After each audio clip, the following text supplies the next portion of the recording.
my church is the bush.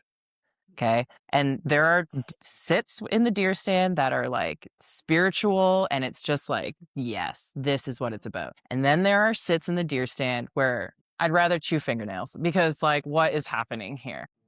You're listening to the Letdown Podcast. It's like buck fever. One shot at a time. That's a big buck. Alrighty. Well, Erica, Marchand, welcome to the show. You are our 27th guest on the Letdown. Well, I'm in the 27 club. Thank you Not for a great coming. club to be in, but okay. Cool. Thanks for having me. Like, I'm coming on after all these people who know what they're talking about. So, like, be gentle. Well, I think I would say dare to say you kind of know what you're talking about.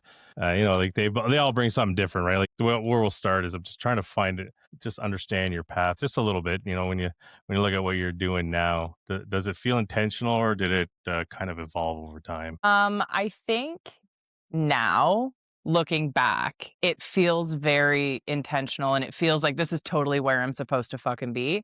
But if you had asked me 30 years ago, like, I didn't have a choice, right? Like, I was given a bow at 3 years old. My dad was an avid hunter and he trapped as like finances for the house on top of his job, right? My uncle was an outfitter. Like, I come from a long line of outdoorsmen, and now where I am 30 years later, it feels so obvious. Like, of course I'm going to be doing the shit that I'm doing, but did I have a choice? I don't know.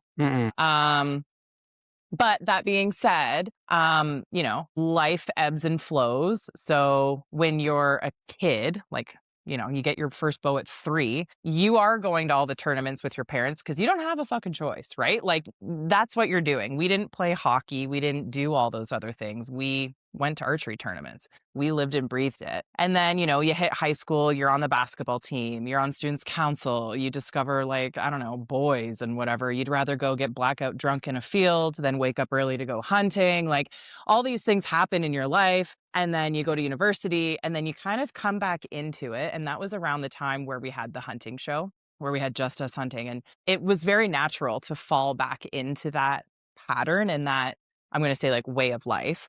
And then you get married, you have kids, and then you kind of fall out of it again just because you're trying to keep other people alive, right? And now my kids Lauren will be 9 and Freddie is 6, and they're now coming with us on these adventures. And now that they're a little older, it's a little easier to manage. So now I'm able to lean back into that lifestyle and those aspects, those things that I love so much, a little easier. So to say, is it intentional?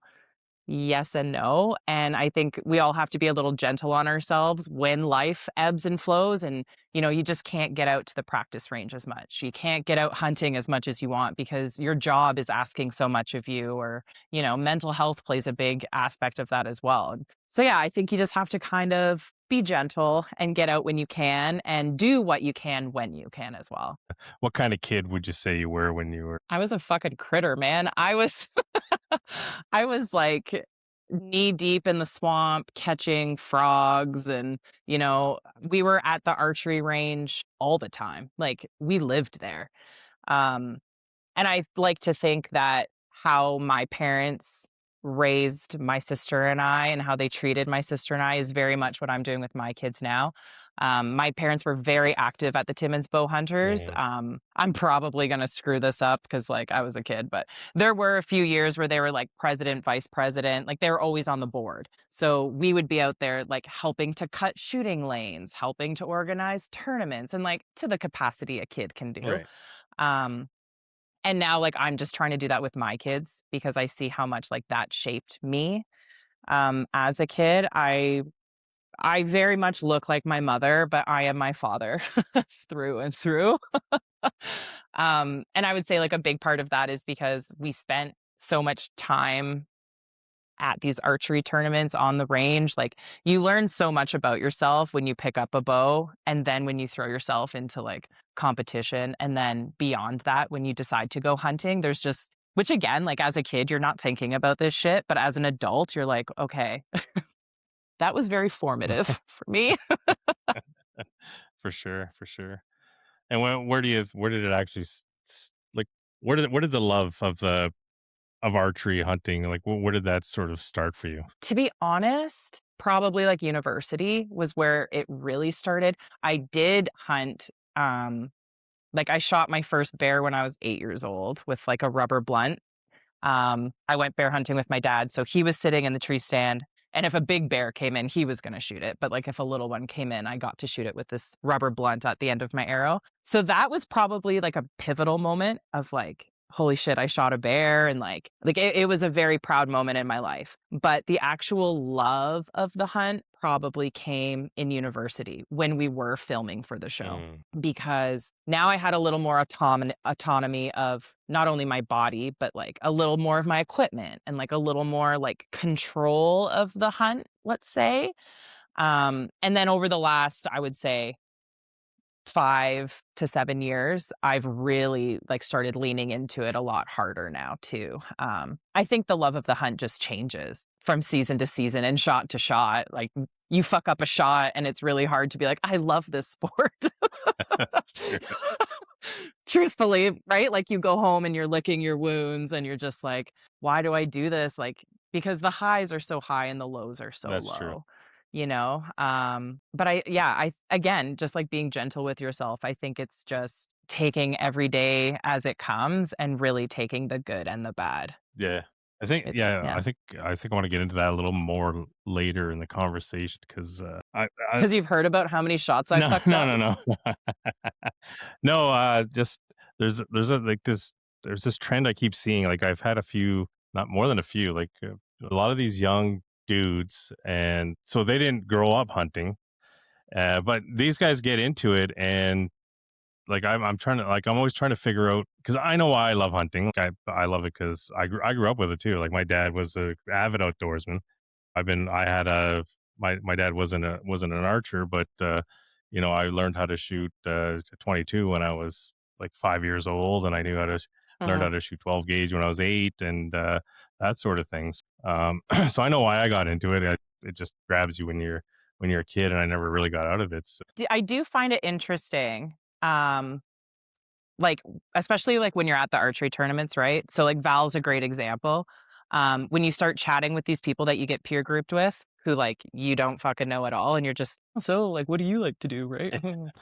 uh and then you start to hear, oh yeah, like I got into hunting because my husband hunts, or yeah, I go hunting because my partner hunts, or my dad or my grandpa, or I just wanted to because XYZ. Like it's very interesting to hear the people, like their whys, because for me, like now, me making a conscious decision to hunt or even like shoot a bow is deeply rooted in like tradition mm, and like my family's roots, right? mm. Like I have a deep sense of pride in that shit.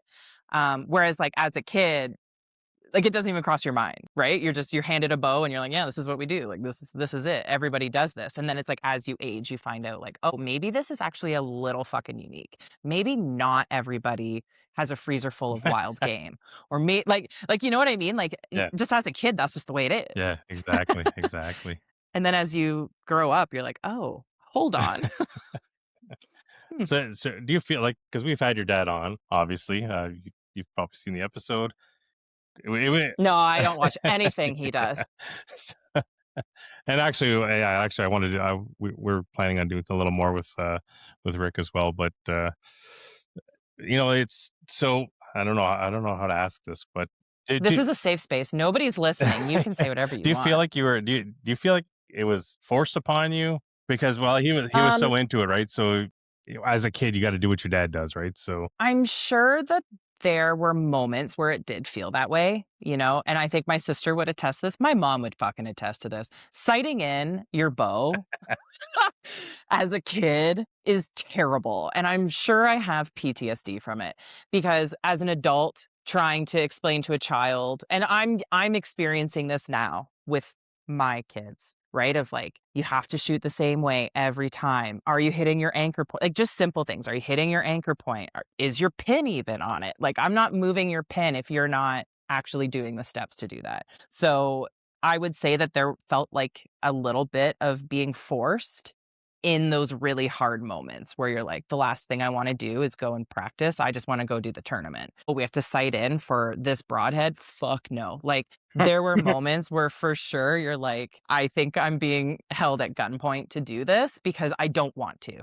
But again, on the other side, as an adult, you understand the importance of that. And I think we can all agree you listen to other people better than you listen to your parents. Yeah, for sure.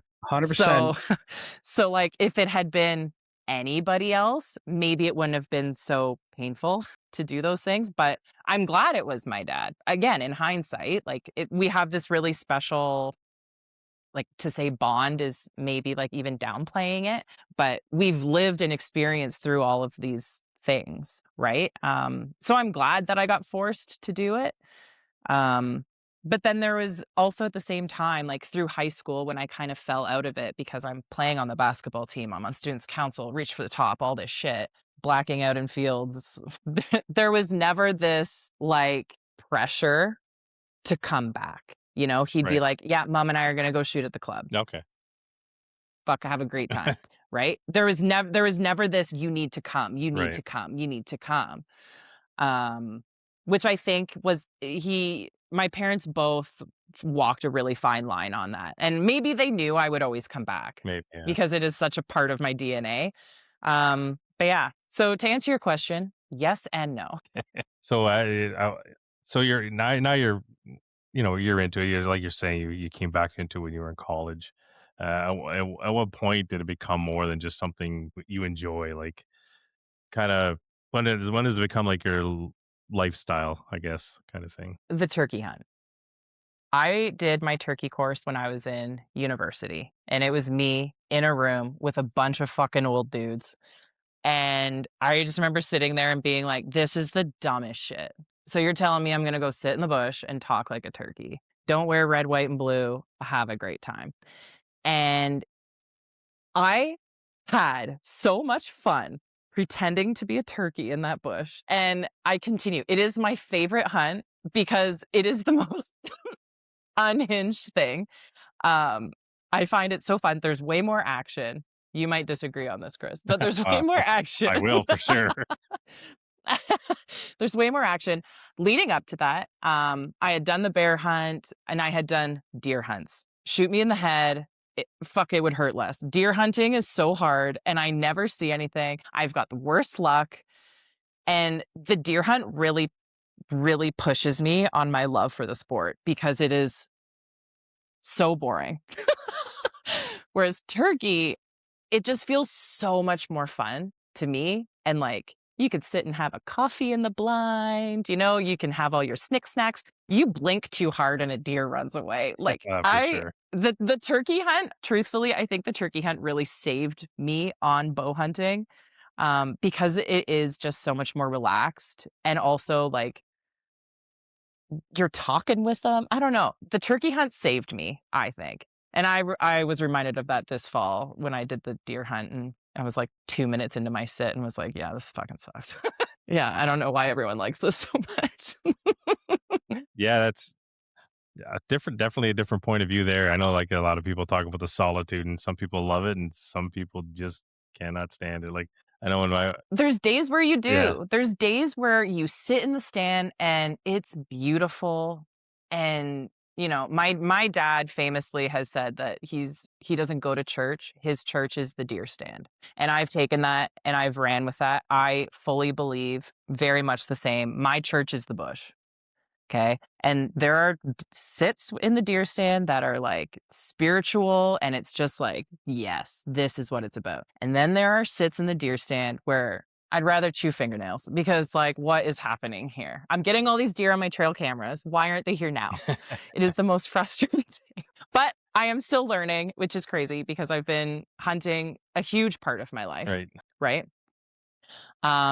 But every day is a school day. And every time you go out, there's something new to learn, or you listen to a podcast and you're like, holy shit, I never thought about setting up like that. Or, how a Marchand would set up a tree stand is totally different from how like Bruno would set up a tree stand. Right. Like, and so you're just like, oh, like yeah, fuck, that makes a lot of sense. And maybe you try something new and the outcome changes. Right. Yeah. So Yeah. Maybe next year will be the year I get a deer.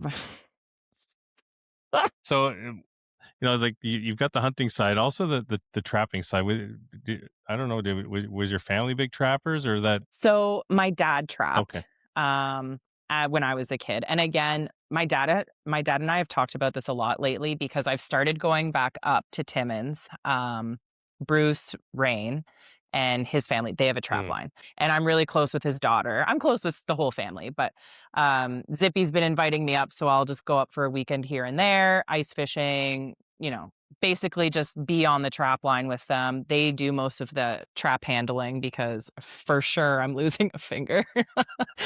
um, but when my dad had the trap line, I was just too young, right? Like I'm a liability out there, really.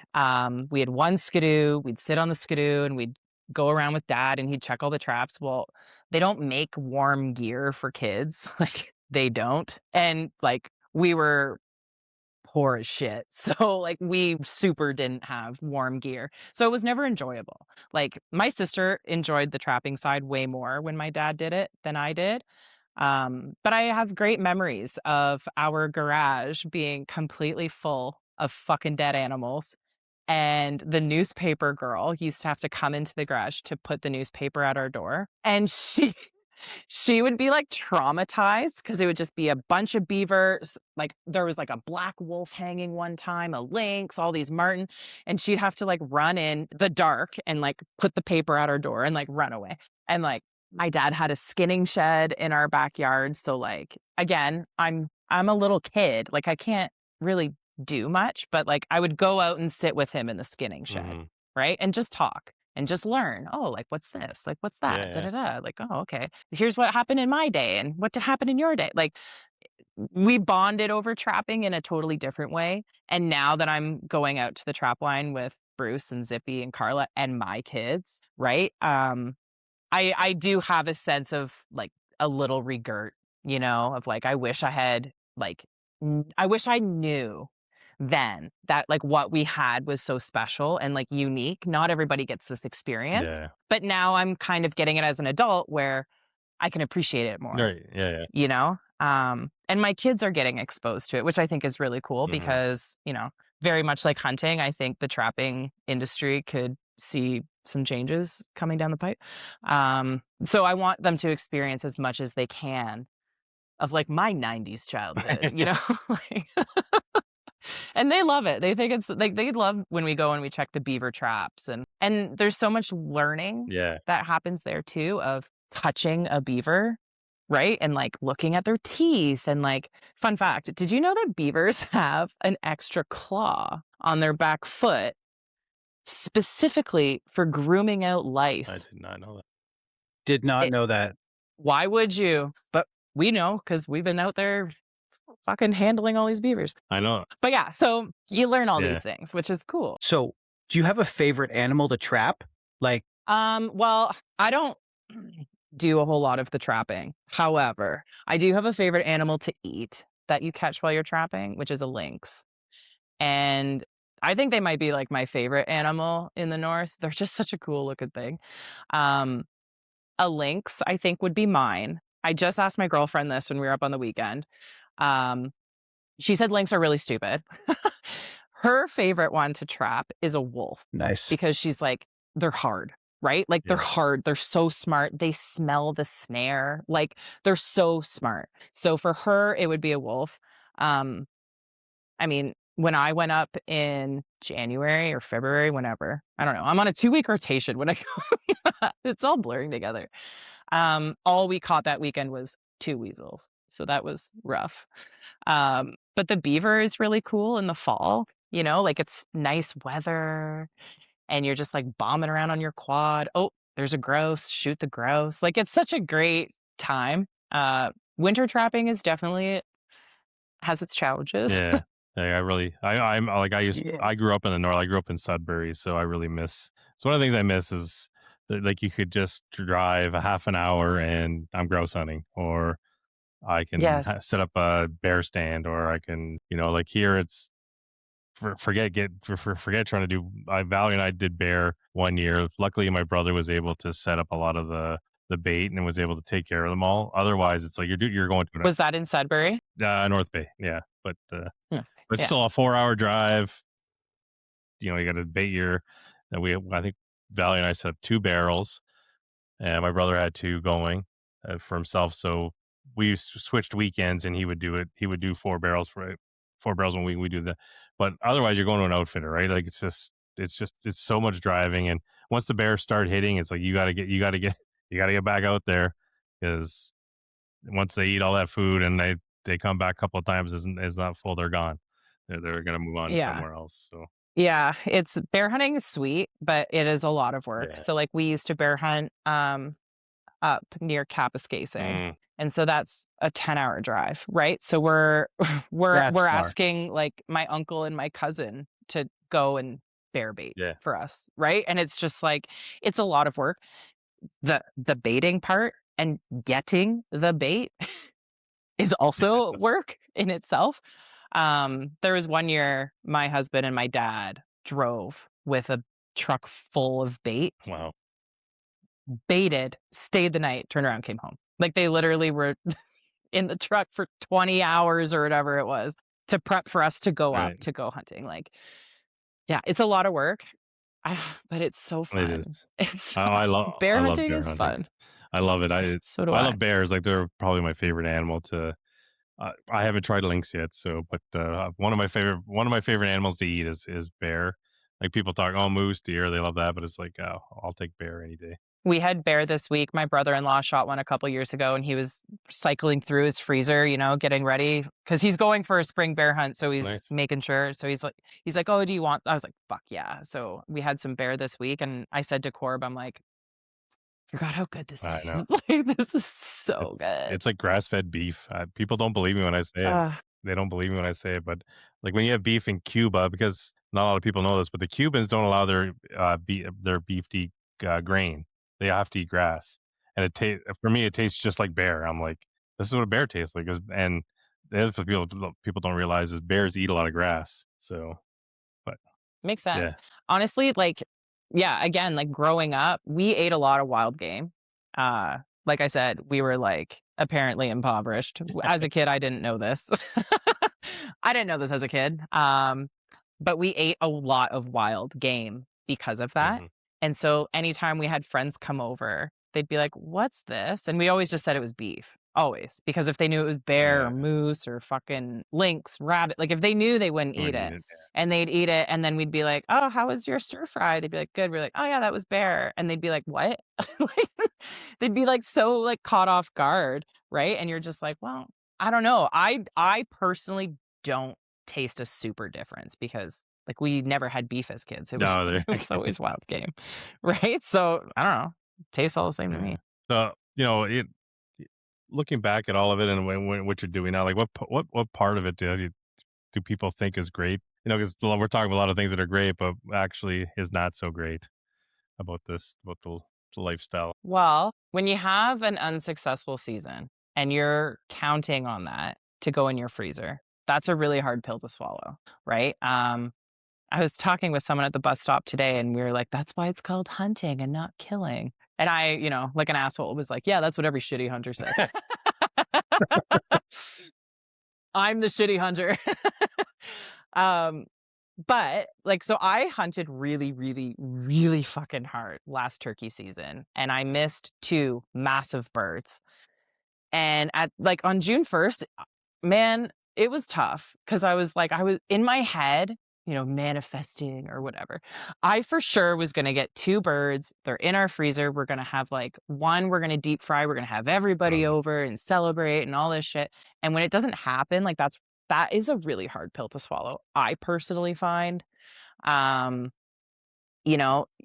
have to chat with a lot of anti-hunters, I don't know, I just call it as it is, anti-killing of animals, like trapping, fishing, hunting. At the end of the day, it's all coming down because an animal's dead, right? So I think there's a lot of education there that I think is part of our responsibility as hunters to have those conversations, and to say things like, I harvested an animal is putting it in like a really nice package, right? And I think just being open and honest about the whole thing and not trying to sugarcoat it as much as we maybe do, and just show. And that's what we're trying to do on like the Just Us Hunting Instagram page. Is we're trying to show what you actually do with this stuff. So like, yes, we trapped a lynx, but like we harvested the fur and then we ate it. And it didn't just feed one person, it fed 2 full families, right? Like, let's talk about what you're doing with these animals, with these fish, with these pelts, in a really like approachable way. But that I think is the hardest part, to be honest. And when It's like, so with the pelts, like I don't know how good the fur trade is anymore. I'm just forgive my ignorance. I just don't know what. I'm ignorant to it too, so Okay. I'm coming with secondhand information. But apparently it's like Russia and China Okay. are big buyers for the pelts. When we were up there, they were getting some of the prices for them. They were getting decent prices on, I can't remember if it was Fisher or Martin. I think it was Fisher. They're getting a decent price. But they can hold their fur and not sell it. So they can, yeah. So from what I understand is, so say you get your beaver price, say they want $20 a beaver. You can keep your beaver pelts and then see what they want to offer like in the next, whatever it's called, auction, I guess. And maybe beaver's gone up and then you can sell it, or you can privately sell it. You just it's all paper trail of where these pelts go. So like if a taxidermist or, you know, a local mitt maker, like whatever, they can buy it from you. Just, it's all paper trail. So Right on. Yeah, because Yeah. one of my dreams is I don't know if anyone has ever watched the movie Little Big Man with Dustin Hoffman and Chief Dan George. But so it's an old movie, so you probably not. yeah. So I'm showing my age here. I know that earlier you guys were talking with Nintendo 64. I think I was 20 when that came out. But anyways, I digress.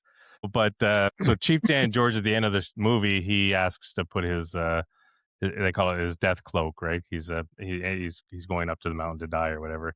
But it's a comedy. So he doesn't really die. But anyways, so he puts on this big elk cloak, and I've always wanted to, like, with a moose, like next time I get a moose, I want to make one of these cloaks.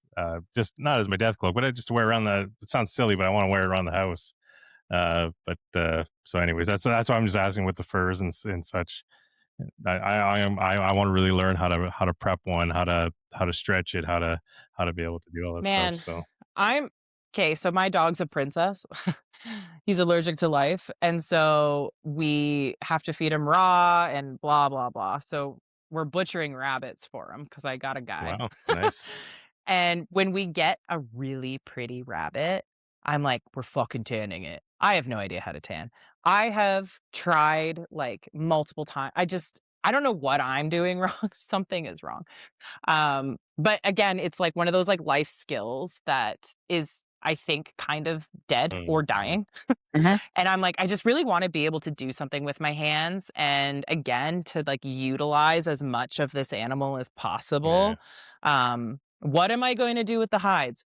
Unfucking sure. But that's a future Erica problem because present Erica can't fucking figure it out. But yeah, I think I was chatting with a girlfriend the other day about this. I feel like there's a big swing back to like traditional, like working with your hands. So like we saw it through COVID. Everyone's making friggin' sourdough bread, right? I feel like there's a big resurgence back into, and like, you know, call it anti-government or whatever you want to call it, but people like growing their own vegetables, having their micro farms, and, you know, harvesting their own friggin' goats for goat milk and this, that, the other thing. I think there's a big resurgence in that. And I think hunting, trapping, fishing is like right on those coattails of, we've been doing this shit the whole time, right? And now like we can kind of come in with this traditional renaissance and be like, what's more organic than XYZ? Yeah, exactly.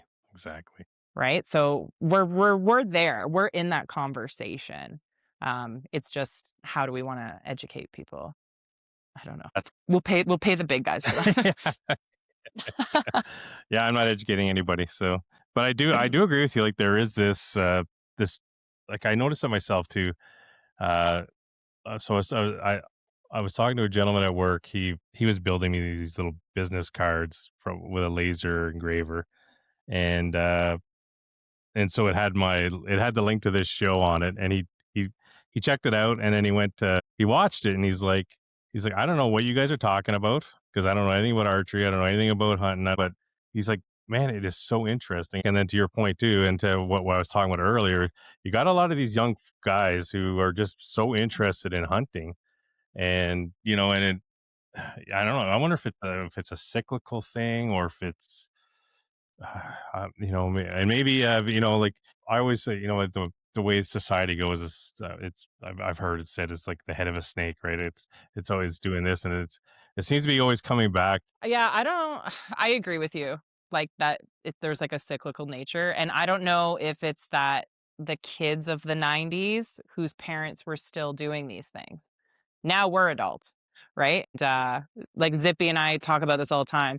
We don't want to talk about your mortality, but when you guys die, like how is the moose hunt Yeah, continuing? How's the trap line yeah. continuing? How does like what does this like we don't want to sit around and talk about when you guys are dead because we want to do this stuff with you now. Like we want to learn as much as we can now, right? And I think that just is part of that cyclical nature of like we were kids and there was no like death was so far on the horizon, and now that we're starting to see that with our parents like health and ages and everything, it's like, well, like we need to know because now our kids like need to understand like where they're coming from and all this shit. So maybe that has something to do with it.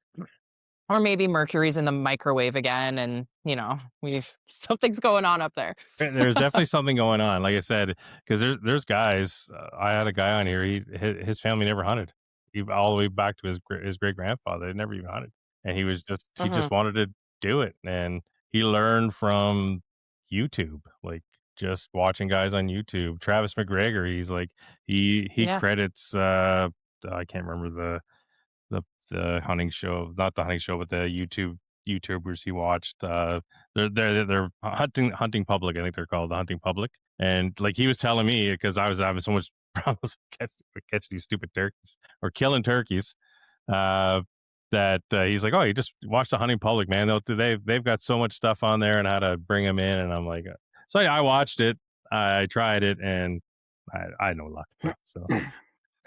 But It's just there's just But you had fun I doing did. it. I have a blast because like for me too, like the fun part for me is honestly is taking Valerie, because for her it's all Mhm. new. Like I remember when she'd never been to Sudbury before, and she was just she's flabbergasted.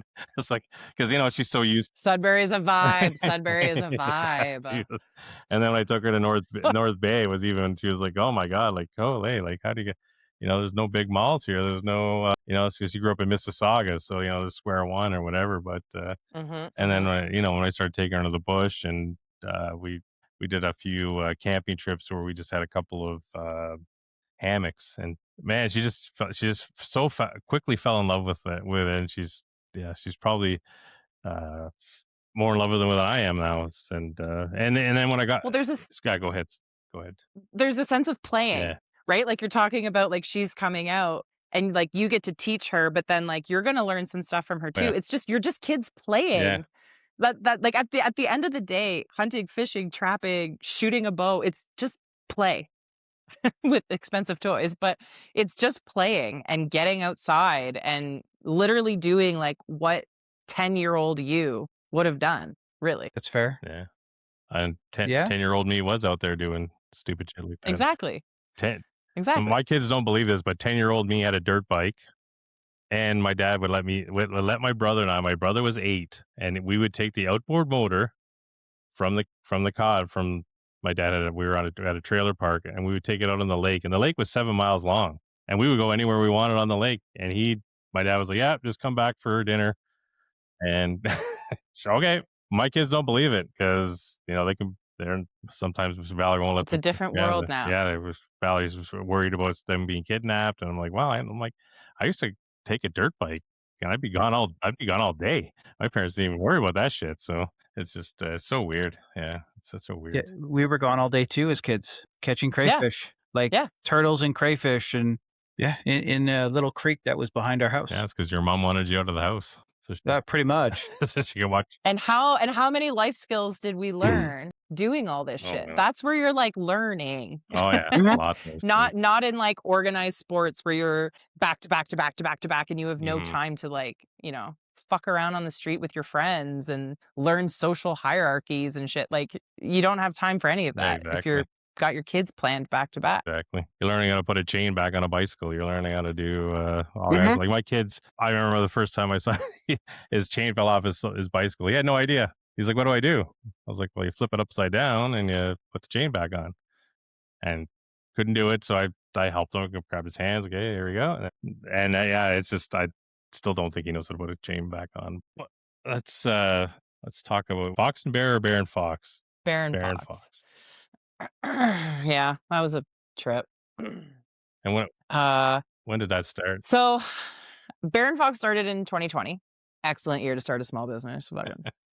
And it started as a clothing brand that was just going to like support local, really. It didn't really have much of a purpose besides I want to start I already had like a little bit of like a clothing company, like with a Cricut, right? Personalized shit.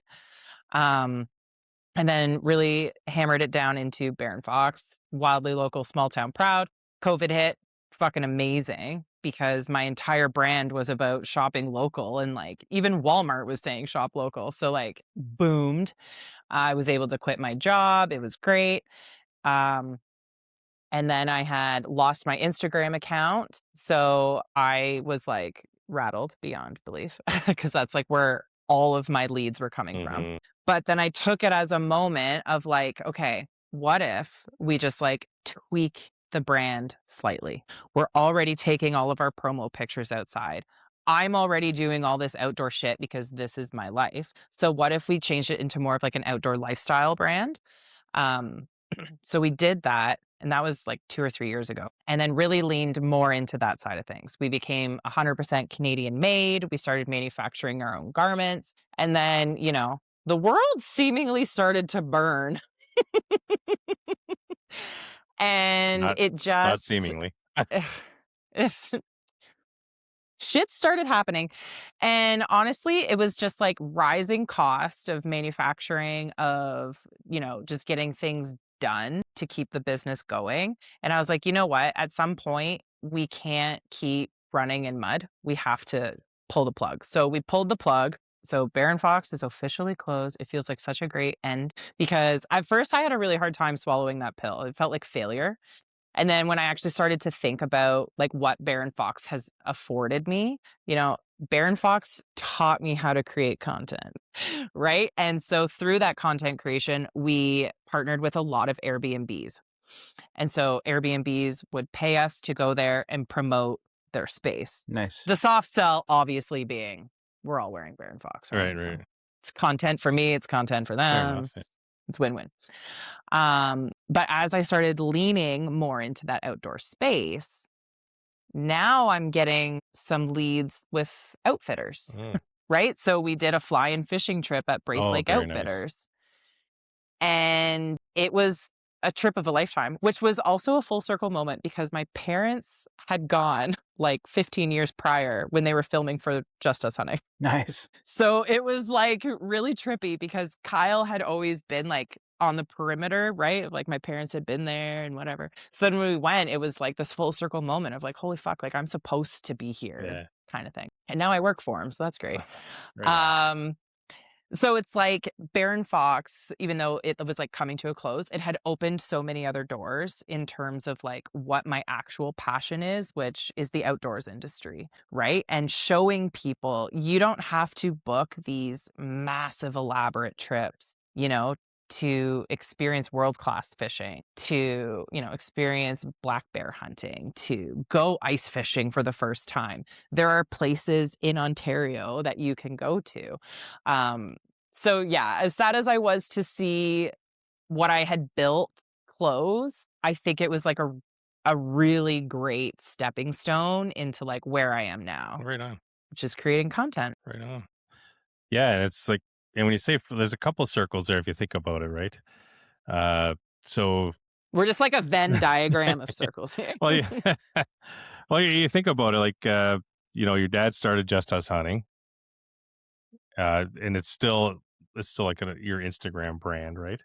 And Well, you're doing content. He was trying to do content in a time where, like, he always, like he said, he was like, I was either 10 years too early or 10 years too late, right? yes. So we talk about this a lot, Dad and I, especially after a couple whiskeys. This always comes up. He always says he was 10 years too late. He was too old. And now I'm saying that. I'm like, we were 10 years, like Instagram itself was 10 years too early. Now that I know how to work Instagram, well, fuck, we haven't been doing the show for like 15 years, right? So it's like, like if all of those things had lined up, Yeah, right? Because back in the day when Just Us Hunting was running, we didn't even have a Just Us Hunting Instagram. Businesses didn't have no, Instagram. So it was just me on my shitty sepia filtered fucking phone, my Blackberry, taking these pictures. And like, there's no following. It was pictures of people's food. Like, nobody gave a shit.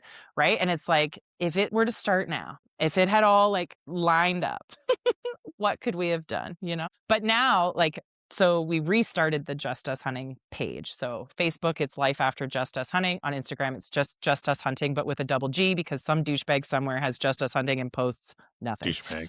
I'm like, give it up, man. Let me have it. So last year when we were turkey hunting, Zippy and I were chatting because she also missed the Just Us Hunting because she was trapping. Yeah, okay. She wasn't hunting the same way she is now. So she's like, that's a big bummer. Like that would have been really cool. And she could have helped her dad with a lot of like the filming on the trap line and stuff. Like we missed it.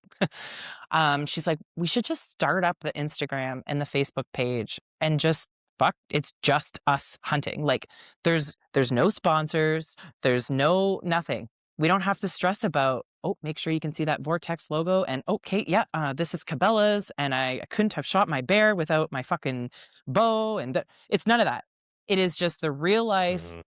shit. And because we're not on TV or worried about sponsors or this, that, the other thing, we can actually show like what's Yeah, happening, and we can sit around and have a beer and not stress out about like, oh fuck, like firearms and beer, like even though you're not actively hunting and the yeah. day's over, but like your bow's in the background, like ugh, no, none of that. So now we just get to have fun on the page, and like we love it. We love it so much because it's just carefree, and I think it's kind of getting back to like that Just Us Hunting core of like, yeah, I went hunting yesterday and I really fucked up. Yeah.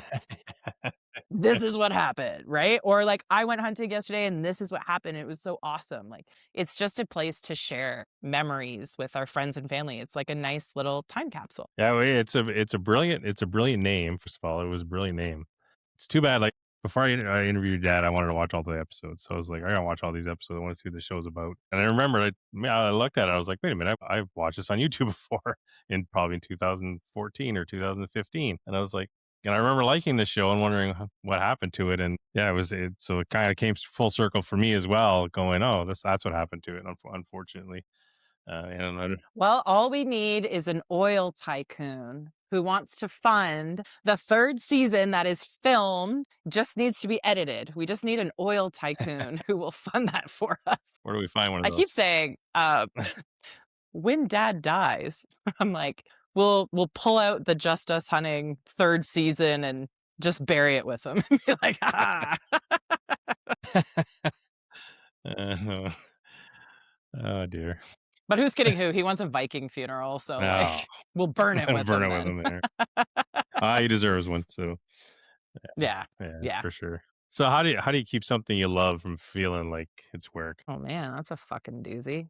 Um, Honestly, my kids are really doing that for me, because they have a huge interest in it. So it's kind of like seeing it through new eyes. They're a big drive, I would say, in that. And like I said, every day is a school day. There's always something new to learn. My dad is a really good example of this. When he gets good at something, he starts from scratch somewhere else. So he got really good at recurve and said, fuck it. And then he went to compound, right? When he gets good at something and it starts to get a little boring or he's not finding joy in it, he'll completely switch. And I think that there's something honorable in that, right? Keeping yourself on your toes. And for me, it's also maybe just finding an aspect of it that you enjoy and do that. For me, I love taking pictures and videos. I love it. I've always been that kid. When we were blackout in all of those fields through high school, I was the kid taking the pictures and the videos and look what we did. Woo! And that has always brought me a lot of joy. So when you're sitting in a deer stand and fucking nothing's happening, maybe film something, pull out your phone and be like, oh, the raindrops are dripping off of this branch and it's just really beautiful. Find something where you're like, no, yeah, I do like this. Yeah, some B-roll footage. I'm all about the B-rolls now, so I'm actually trying to figure. So this summer I want to get more into doing some content creation and stuff. Just not because I tell people I don't do this because I'm gonna make any money off it or whatever. I'm doing it because I love talking to people. I've always have. I love telling stories. Ever since I was a little kid, I've always loved I used to write stories. I used to try to scare the crap out of my brothers with my horror stories, and sometimes it actually worked. So, and I love hearing other people's stories. So that's kind of my idea this year is to go around do sort of these campfire sessions where we just sit down and we just talk to people. May even have you back on to do a little bit of a campfire session.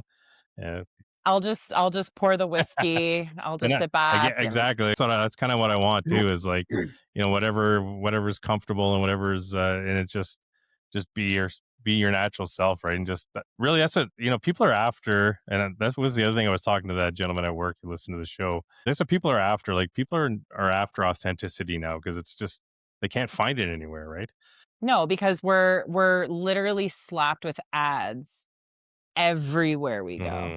And nothing seems sincere. So when you find that authenticity, whether it's listening to a podcast or being peer grouped with somebody you've never met before, or, chin wagging with somebody that's on the bus, I think that it really hits home with people in a different way. Yeah, exactly.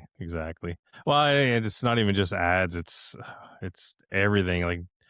I think our if I look at my way my parents grew up, uh, they felt everyone feels like everyone's lying to them now. It's the news. They don't feel like the news is they used to believe the news wasn't lying to them.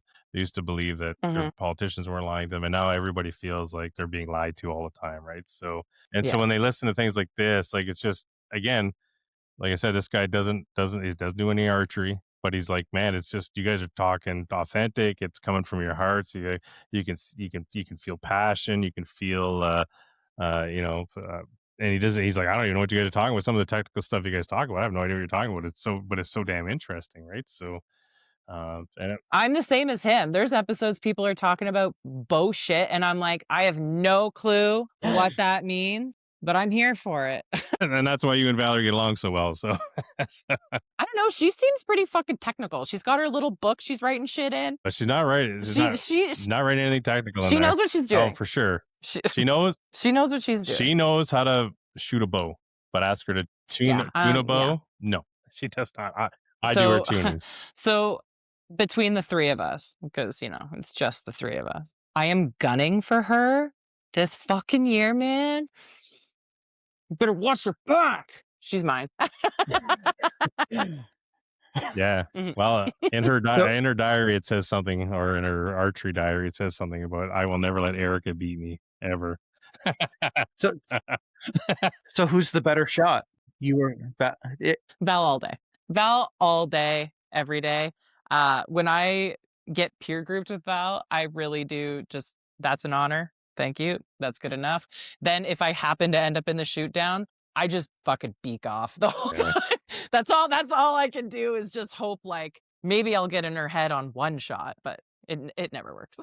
I know, and it's funny because we talk about the Southern Canadian Clan. I always tell Bruno I have two favorite shoots. My first favorite is the kids. The kids are just awesome. But my second favorite, I told him, is Women's Hunter. Women's Hunter, I said, because you got Erica, you got Louise, you got Valerie out there, and they're beaking off, and I can hear it because I'm always holding her umbrella, so I get to listen to it. It's just such a blast, and just the way you just go back and forth, and just it's so much fun. Like people don't realize it's how much of a blast it is just to be out there. So I think some people, and I think Dean was the one who actually said it on here, was that people take it too seriously.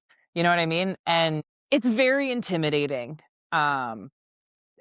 Being peer grouped with people you don't know. And then if you make it into the shoot down, now you're shooting. Like this never happens. You never shoot in front of people. This is not like a natural thing, right? But I just try and like keep it light. Like, no one's gonna die. yeah. Like we're all good here, and there's a really good chance if you're peer grouped high, like if you're like the first four, there's a very good chance the four of you are in the shoot down. Right. Unless something catastrophic happens or what have you. So you take your camaraderie that you built on the course and it just translates into the shoot down, right? Sure. Like I've been beaking these people off for hours already. This is just a continuation of that. But yeah, I think like some people just, they take it too seriously, especially in our category. Like, what do you win in first place? $50. Something like that. Yeah. You probably won 100. We're not playing bucks, for crazy money. Won, so. Yeah, we're not playing for crazy money. If you want crazy money, you got to go into like known 50 and gun for the average Joe. Yeah. That's what you got to do. and not make the shoot off. That'll be me again this year. Did you get the average Joe? No, I've never got an average Joe. Corb got it one year. Oh, right on. And it was like $500. That's wow. I was like, this is fucking sweet. Wow. I was like, I got second or third, and I got like $5 or something. $5. I was like, all that stress for a fucking coffee? Like, this is crazy. Well, and this year apparently, I probably won't be able to make the seniors shoot down. Apparently, there's going to be some really good guys out there. So, oh well, all the. But it's seniors, Chris. They could all be dying. You could get in, man. Their vision could go blurry just at the time they're about to shoot their bow. I'll bring their hips. I'll bring a strong magnet with me and just walk by them and. Yes, you can take a few of them out that way. Oh goodness, terrible people we are. Hey, listen, it's all in good fun. It is for sure. It's all in good fun. So yeah, and speaking of switching over to different things, apparently you just got your PAL license, right? Or I am waiting with bated breath for that to come in the mail. But yes, just did my firearms license. Nice. Yep. Had a little bit of like fucking, character crisis over that. I was like, I'm a bow hunter. What am I doing? All of this for my dog because I want to take my dog hunting, right? Like we're sitting in the course the first night and the guy, Brian's like, okay, so like we're going to go around the room. What's your name? Why are you here? And it's like all these like young punks and then me and the landowner of where I actually hunt went together, her and I. So Tanya's like, I don't know, my husband has a bunch of guns. I should probably know how to use them for coyotes and stuff. And it gets to me, I was like, I don't know. I want to hang out with my dog more. I want to hang out with my dog more. Like, I don't know. And then the guy doing the course actually had partied with my dad at the Timmins Bowhunters in the 80s. So nice. That was a fun surprise on Saturday morning. But yeah, I was honestly like having a little bit of a crisis because I was like, such a huge part of my identity is being a bow hunter. People, I'm like, oh yeah, like I went deer hunting. They're like, ugh, with a gun? I'm like, no, with a bow. And they immediately like changed their fucking attitude, right? And I said to Corb, I was like, I'm having an identity crisis here. I've gone my whole life kind of like shitting on gun hunters and being like, that's not really hunting. And now here I am. I'm like, oh, what the fuck? And he's like, you are not a bow hunter. You're a hunter. He's like, you just want to be in the bush more. You just want to hunt more. He's like, that end of discussion. And like, it took me aback. I was like, yeah, okay, yes. Like, all right, thank you for talking me off the ledge. So now I'm just waiting for this little card to come in the mail so I can go get a gun, so I can go play with my dog and shoot a coyote and go goose hunting and go pheasant hunting and all this other shit that I've got lined up, but I don't have that card Oh, yet. darn it. Oh, I Yeah. think you can. I think you can go without the card as long as somebody else has the card. I think that's what Valley and I did the Mm, first year because she was waiting for hers as well. So I believe so. yeah, But they have to be within. So yes, you when have to I be was a within range officer at arm's a length. trap range, the person I was with did not have to have a PAL license at all. But I had to be within arm's reach Right. of them. So right. we went through all the gun safety, how to hold it. This is where you put the shell. Don't put a shell in, or don't close the action until you're ready to shoot. But I think because But they had to. you've passed your PAL, and just because you don't have the card, you can still, because you have your hunting license and you have the thing that says you've passed. I'm pretty sure you can carry a firearm in the. You'd have to check the regulations, but I'm almost positive. I remember reading this. I remember being in this situation and having to do the same thing because I had taken a younger gentleman out. He didn't have his PAL yet, and we went hunting. And I remember reading that he was able to go, and as long as, and he was able to carry a firearm. So, uh, because his PAL was in the mail or whatever. So as long as he had Right. all the proper paperwork where you passed and what have you. So anyways, Mhm. yeah, you just might want to, if I don't know if there's any rush to do it, but anyway, so, but it's, yeah. I'm just like a not now, right now kind of person. And so like you get all excited because you like pass the course of like flying colors and you're like, oh my God, I'm fucking Elmer Fudd. And then you come Oh, home and you're just fun. like, and that's it. Like nothing's changed. It was pretty funny because I was reading your Instagram where you were having that identity crisis. And before I even read the part where your husband tells you, I'm like, "But she's just a hunter. Like, I don't know what the heck the problem is here." Because I know exactly, because if Val had that Val would have the exact same identity crisis, and I'd be like, "Oh my God, Val, you're just a hunter. Like, it's whether you got a bow." I know. So, But like, okay, so when I grew up in Timmins, there was a big, my Uncle Bob was like a really anti crossbow guy. Crossbows and compound bows, it was like war. Like it was a bad thing. Like that's how I grew up. Like crossbows were bad. They were cheating. You might as well shoot a gun, blah, blah, blah, blah. Right? If it wasn't a compound, a recurve, a longbow, right? It was wrong, right? And I guess I just really carried that through my life. Cause then same with like guns, right? Like I just very much was like, yeah, that's not for me. I'm a bow hunter. Like I'm fucking holier than thou. And here I am sucking canal water. So yeah, now I'm just a hunter. Although I haven't shot a gun yet. The learning will come with that. But I do have some gun hunts coming up right on. this year that I'm excited about. Cool. Yeah. Yeah. Right on. Mhm. Get out there with I love fowl waterfowl hunting. I miss doing that. I haven't been in a long time. I gotta my son and I are gonna fix up my dad's old 14-foot aluminum, and that'll be Oh, sweet. my fishing duck boats. Oh, Yeah, that's sweet. I can't wait. So My brother-in-law does a lot of duck hunting. And so that was another part of me going to get my pal was I had said, I'll come with you. Like I'll bring Frankie, my Mhm. dog. I just want to see like, can we get him on birds? Like like the retrieving training is 100% fucking me. Just figuring it out. Right.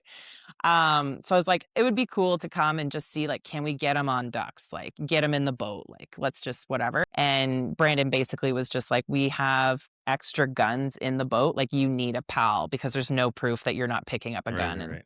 Yeah. shooting, right? And I was like, well, for fuck's sakes, like, okay, There's okay, always hold something. my beer and watch this. Yeah. Always something. That's hilarious. Oh, goodness gracious. Yeah, it's what was I gonna say now? Oh my God, I lost track. I'll have to cut a lot of this out because I had something funny I was gonna say. Now I don't remember what it was. Man, I was going to be I really was funny there, too. guys. It's like, man, I had something good. I was just sitting in the chamber there. Oh my goodness. Gun joke. I got it. Got it in the chamber. Good one. Exactly. Axe and prove that joke. Yeah, Come on, axe come on, and come prove. on. So is your dad disappointed that you're getting into the shotguns and rifles? No, he actually was considering getting his license too. Just because I think he's getting old and shitty. And he's just having a hard time. He's got something with his arm or something. So he's just having a hard time pulling his bow. So he's like, and he used to be really hardcore into duck hunting, and like our basement used to just be decoys as a kid, like, and he had a retriever, and he's done it. But the only thing that stopped him was he's like, then I know I'm gonna go tits into it, and like I don't want to. Like I don't want to get all the decoys. I Right. don't want, like, no, because like my dad, we go all in on something. And so he was like, no, like I need to not. Although I tried to explain to him, I was like, you don't have to go like tits deep. You could go to an outfitter, Yeah. right? Like if you want to go duck hunting, you can just go to an outfitter for a weekend. Friend. Shoot your ducks, or a friend, or, go goose hunting with Carl up in Ottawa. Yeah. Like there's ways to do it. Like I have no intention on buying a shit ton of decoys. No, me neither. Again, like part of hunting, that is what keeps people here, because you're not always guaranteed to shoot something, right? Part of what keeps people in the sport is the camaraderie that comes with it, right? So I'm really excited to get out and hunt with my brother-in-law, right? And like learn about it with him and like hang out with him, right? I'm not buying a fucking decoy. Are you crazy? As I sit and look at all my turkey decoys on the wall. Well, if you are looking for decoys, though, I just Misha's now. I think Misha's sponsored by. What's it called? Daddy's Decoys. Decoy Daddy. Daddy. Yeah. So it's my algorithm is all over. he can send you his discount code. So ship it with my hat. Please ship it with my hat. So to start to wrap it up here, just if someone's watching this podcast and thinking about getting into this world, what would you tell them? I don't know. That's a loaded question. That's another gun joke. I think like the outdoors world in general is huge.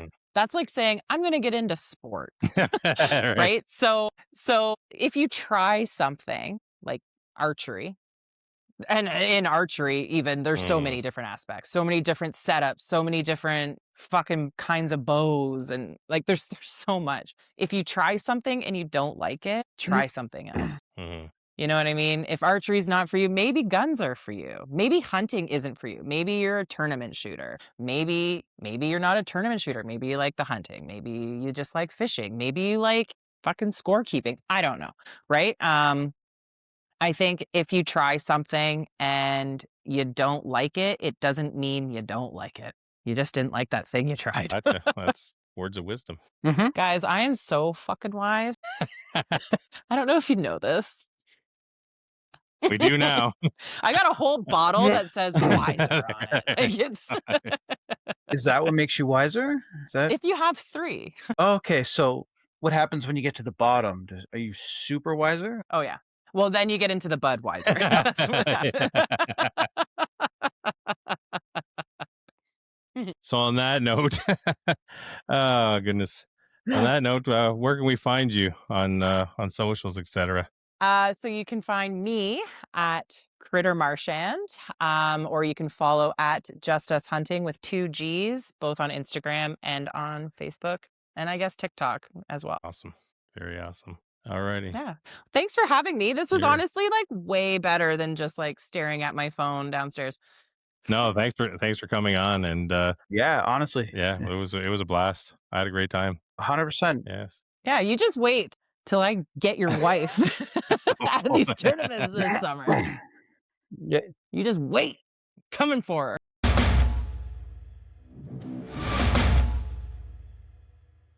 I'm Justin Harrison. You can find me on Instagram at Justy_785 or on Facebook.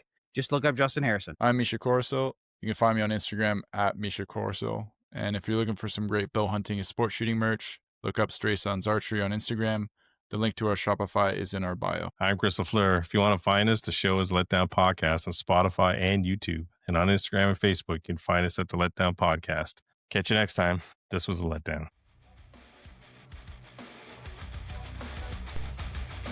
Thank you for listening. This was The Letdown.